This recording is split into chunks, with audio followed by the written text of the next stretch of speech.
త్వరలో నేతలకు నోటీసులు. ట్యాపింగ్ కేసులో రాధాకిషన్ వాంగ్మూలం ఆధారంగా దర్యాప్తు వేగిరం. మొదట ఎవరికి నోటీసులు ఇవ్వాలనే దానిపై కసరత్తు. సాంబశివారెడ్డిని ప్రత్యేక పబ్లిక్ ప్రాసిక్యూటర్ గా నియమించిన ప్రభుత్వం.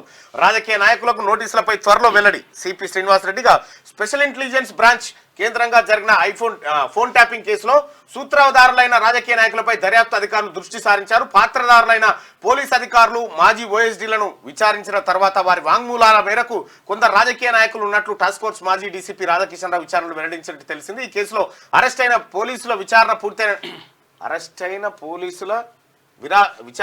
పూర్తయిన నేపథ్యంలో ఇప్పుడు రాజకీయ నాయకులకు నోటీసులు.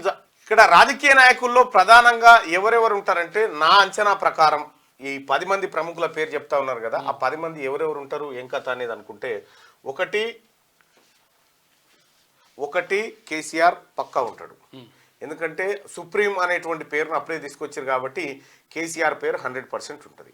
ఒకటి కేసీఆర్, 2 కేటీఆర్, 3వది హరీష్ రావు, 4 కవిత, 5 హ్యాపీరావు, 6వది ఎర్రబల్ దయాకర్ రావు, 7వది బోయినపల్లి వినోద్ కుమార్ ఉండే అవకాశం ఉంది, 8వది పోచంపల్లి శ్రీనివాసరెడ్డి ఉంటాడు, 9వది నవీన్ రావు అని చెప్పి ఇంకో ఎమ్మెల్సీ ఉన్నాడు కదా, ఆయన ఉండే అవకాశం ఉంటుంది. ఇక ఇంకొకరు ఎవరన్నా ఉంటే అడుగు పొడుగు 9 మంది అయితే ఇల్లే. ఇక ఇంకొకరు ఎవరు ఉంటారో ఏం కథనో చూడాలి. కానీ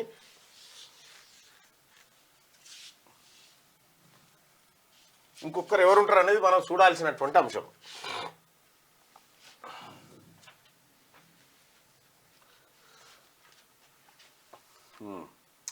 పక్కా గీళ్ళు అయితే ఉంటారు అనిపిస్తుంది నాకైతే.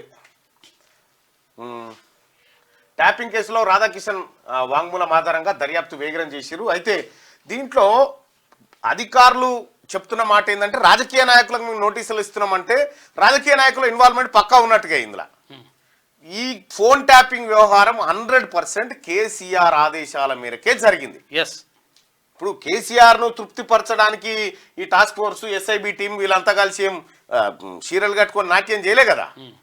ఆయన చెప్తేనే వీళ్ళు చేసి ఉంటారు. ఒక మనిషి వ్యక్తిగత భద్రతను, వ్యక్తిగత సమాచారాన్ని దొంగతనం చేయడం అంటే ఈ దేశంలో పెద్ద పాపం అది. అదే జరిగింది, అది పెద్ద నేరం అది. ఇది పక్కా. ఇందులో 9 మంది ఇప్పుడైతే మనం అనుకున్న పేర్లు ఉండొచ్చు, లేకపోతే కేసీఆర్ అల్లుడు కూడా ఉంటాడు, 10వ మనిషి అవుతాడు. మొత్తం ఇదే వెలమ బ్యాచ్ ఉంటారు, ఇంకోటి ఎవడు ఉండడు ఇందులో.